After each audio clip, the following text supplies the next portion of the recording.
It's safe to say I was wrong. I'm not gonna lie, I was very, very wrong.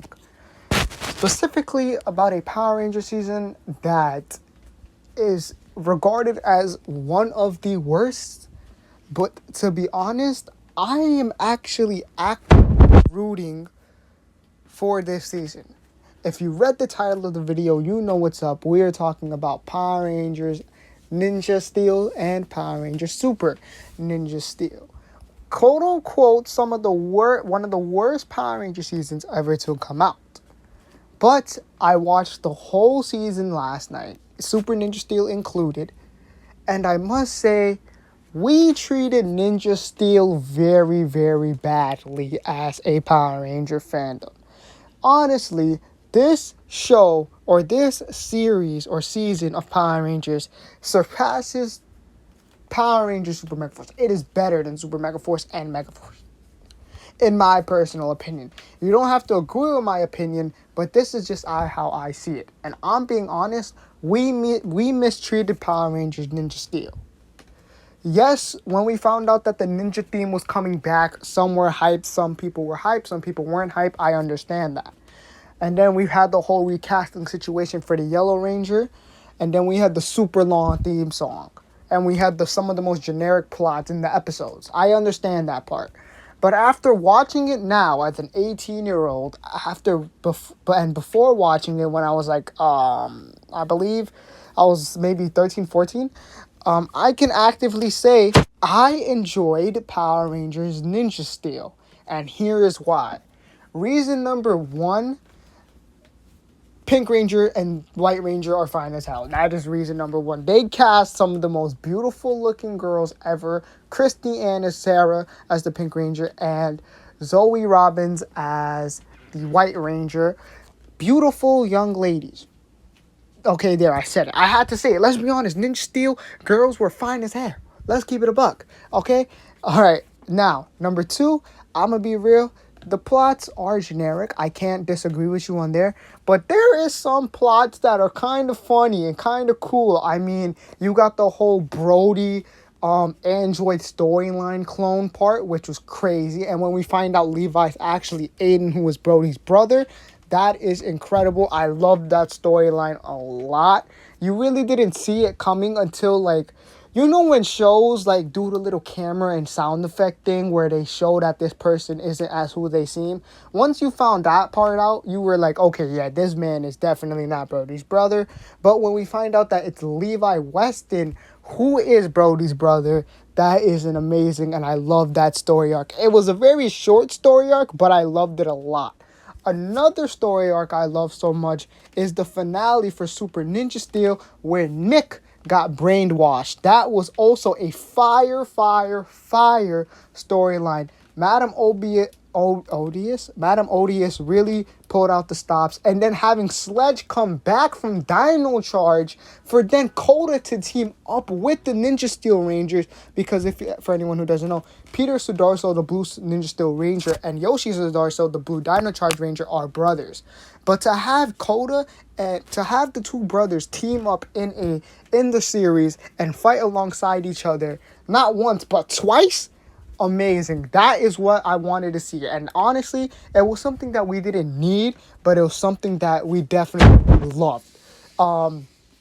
There were plenty of storylines which I actually enjoyed, like I've just mentioned with Madam Odious, the brother arc with Preston and Kota, and Levi and Brody's brother arc as well. Amazing plots right there.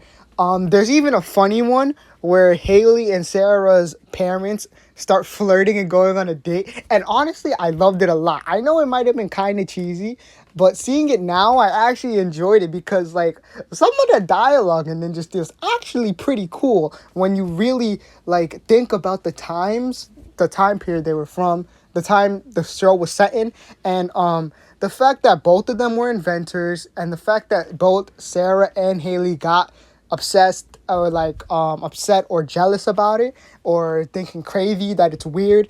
I loved it because it showed that there were genuine feelings. There were plenty of good, genuine feel good moments in Ninja Steel as well, such as Preston's dad and him I'm talking about the ribbon tree. That episode was amazing. Brody's dad coming back to reunite with his two boys and actually being a part of their lives. That was amazing as well. Um, Haley and Calvin's relationship actually having some plot and drama within the storyline, such as Calvin forgetting the anniversary. Some of these things are like so basic, but they really make the show thrive, in my opinion, because it shows that it's not just ninjas and villain plots. They're actually putting some depth within the show. I know some people saying the writing is kind of bland at points, which you're not wrong. There are some very bland written moments, such as with obviously the Victor and Monty jokes, but some of them were good, some of them were okay. Victor and Monty looks like he belongs in high school, but Victor looked like he should have graduated 20 years ago. Yeah, but some of the lines from Victor and Monty were good, I can't lie. But some of the you'll hate most of them than you enjoy some of them, to be honest. There's like a good 2% of the jokes from Victor and Monty that you'll actually laugh at. Some of the Ranger dialogue is kind of off. I do agree with some people there where they're like in the suits fighting. Some of the voiceover is kind of weird. I can't say that the human interactions are some of the best. I mean, this cast really did what they did when it came to acting. I mean, I'll take Brody's acting over Troy's acting any day. The only props I'll give Troy's actor, Andrew Gray, is from Power Rangers Megaforce and Super Megaforce, is the Creepox fight and his fight against Robo Knight. Those are the only two I'll actually give him props for. But Brody really stepped up. William Schutfeld, who played Brody, he really stepped up in the job to play the Red Ranger, and he actually lived up to it. Now, I'm not gonna lie, he was low-key glazing the whole ninja thing. I ain't gonna lie. They were glazing that his dad was the best ninja around. I'm like, okay, sure. But here's the thing: when they do ninja show, like when they did ninjas, I could see why there was. I mean, like, not to even be the Ray word, but if you were gonna have ninjas, I would love to see how Brody's dad became a ninja, you know? Like, was he adopted by ninjas, etc.? Was he born? I want to see a storyline explored there, you know, to figure out why Brody's dad is considered the greatest ninja, you know? That's what I would want to see from Ninja Steel. But yeah, that kind of whole everything ninjas thing, it kind of got played out. There was a funny moment, though, in Ninja Steel where the Rangers confront Galvanax for the first time, and they genuinely feel like genuine reactions. Like, they genuinely feel like, yo, that is a big, giant, ugly monster. I'm freaked out right now. How the hell do we stop this thing? And then Haley and Sarah just go and start roasting Galvanax, and I'm like, damn. Okay, because honestly, the writing kind of does make it into like you're thinking you're watching teens react to something like a giant monster. Now, of course, nowadays it wouldn't even be going like that. Either that monster's getting cursed out by actual teens, or they're all putting on shiesties and about to attack the motherfucker. But that's not here nor there. They feel like genuine teen reactions. I must say, Mick carries the show and Redbot carries the show. Redbot is the freaking GOAT of Power Rangers, Ninja Steel, and Super Ninja Steel, because he has some plots like where he writes a book where he actually like gets some character development, and that is a lot coming from Power Rangers being so bland, especially people considering after Robo Knight's blandness, Redbot coming in and doing some actual character development and plot points is kind of fire. And the fact that Redbot turns giant and becomes part of the Megazord is also freaking fire. So Redbot's my GOAT, definitely. Man, got to dance with Haley, bro. Man, out here putting moves. He out here being comedy relief. Redbot really did carry some of the good parts of Ninja Steel. Ninja Steel also had one of the best crossovers ever, being Dimensions in Danger. I feel like people will consider that over the Legend War any day. Any day. So I would consider it that too.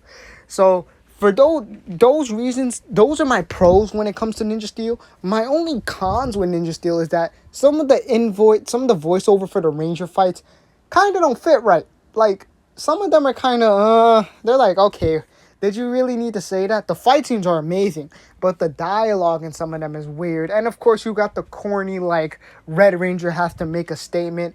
Like, when they go against them telephone monster monkey guy, and Brody's like, I'm gonna hang you up. Like, that's just like, okay, we don't need that. We don't need that.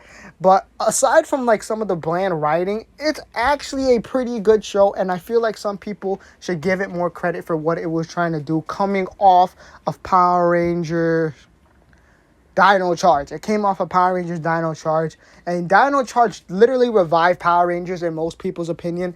I feel like it kind of did. I mean, once I would see, like, when I would go over to, like, my cousin's house or whatever, and I saw them playing Super Mega Force, I was just like, it's okay. But then when Dino Charge came out, it brought me back, and then I'm gonna be honest, Ninja Steel also brought me back, because I was a fan of Ninja. So when I found out that Ninja was becoming Ninja Steel for Power Rangers, I was actually hyped. So that's why I came back and I actually enjoyed the show. The first 4 episodes or 5 episodes of Ninja Steel are amazing, without a doubt. I love the way they writ the characters, how they incorporate them into the plot. But the only, like, there's multiple problems, but my only 2 problems is that the writing for the Rangers is kind of weird sometimes, and the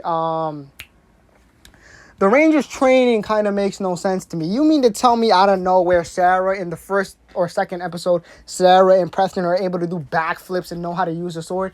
Come on. I want to see some realistic Power Ranger fights in future seasons or anything like that. Like, okay, these Rangers get powers. Cool. No, they don't know how to fight. So how the hell do you mean to tell me they're able to do a corkscrew backspin high kick to the face of a monster? Come on. You got to give it some realism. Like, I want to see, like, boom, Blue Ranger morphs, right? Preston don't know how to fight. He's a magic nerd.